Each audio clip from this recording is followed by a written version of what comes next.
government. It is completely unrealistic to expect democracy to deliver representatives who will serve the people's interests when so much money is involved. Having so much money in politics gives all the power to those with money. Yes, we are all still allowed to vote, but how free is our choice? The media in the hands of big business will only present us with politicians that will serve their interests. It would be completely illogical for them to do otherwise.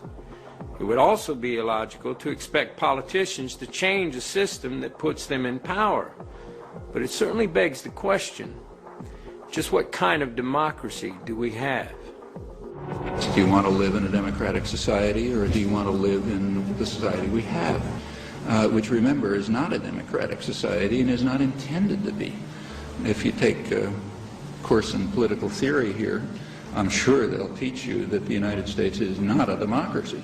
It's what's called in the technical literature a polyarchy. A polyarchy is a system in which power resides in the hands of those who Madison called the wealth of the nation, the responsible class of men, and the rest of the population is fragmented. That's the way the country was founded. Throughout the history of the world, the rich and powerful have dominated it, and very few people have had any control of their own governments. Most real power in the world is still exercised by those we do not elect. We are still far from governing ourselves. The basis of democracy is the belief that we were all born equal and that equality must be accepted by those in power. But in the attempts to win those rights, many people have been imprisoned and tortured by those who have power and were determined to retain it. No one in power really wants democracy, because democracy would challenge their power structures and their authority. So anyone who comes out with a democratic idea is dismissed as unrepresentative or a troublemaker or an extremist or something. And in this way, the full flow of a public debate about alternatives is being extinguished.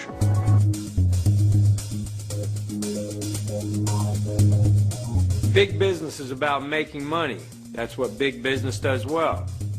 Governments, however, have to balance the needs of the whole society, including big business, based on ethics and social and moral responsibility. But if our corporations have become more powerful than our governments, then we have to understand the effect that is going to have on our systems. Corporations are artificial creations. You might say they're monsters trying to devour as much profit as possible at anyone's expense.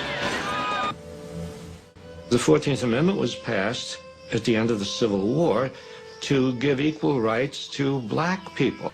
And what happens is the corporations come into court, and corporation lawyers are very clever, and they say, oh, you can't deprive a person of life, liberty, or property. We are a person. A corporation is a person. These are a special kind of persons which are designed by law to be concerned only for their stockholders and not, say, what are sometimes called their stakeholders, like the community or the workforce or whatever. I believe the mistake that a lot of people make when they think about corporations is they think, you know, corporations are like us. They have feelings, they have politics, they have belief systems. They really only have one thing, the bottom line. All publicly traded corporations have been structured through a series of legal decisions to have a very disturbing characteristic. They are required by law to place the financial interests of their owners above everything else, even the public good. That's not a law of nature. That's a very specific decision, in fact, a judicial decision. So they're concerned only for the short-term profit of their stockholders, who are very highly concentrated. So the pressure's on the corporation to deliver results now and to externalize any cost that this unwary or uncaring public will allow it to externalize. Towards the end of 1989, a great box of documents arrived at my office without any indication where they came from. And I opened them and found in it a complete set of Monsanto files, particularly a set of files dealing with toxicological testing of cows who've been given RBGH. BST, trade name Posilac, is being used in more than a quarter of the dairy herds in the United States, according to Monsanto. The milk has been drunk by a large portion of the American population since the Food and Drug Administration declared it safe for both cows and humans 4 years ago. And at that time, Monsanto was saying, there's no evidence whatsoever of any adverse effects, we don't use antibiotics, and this clearly showed that they had lied through their teeth. The files described areas of chronic inflammation in the heart, lung, kidney, spleen, also reproductive effects, also a whole series of other problems. There's a cost to the cows. The cows get sicker when they're injected with RBGH. They're injected with antibiotics.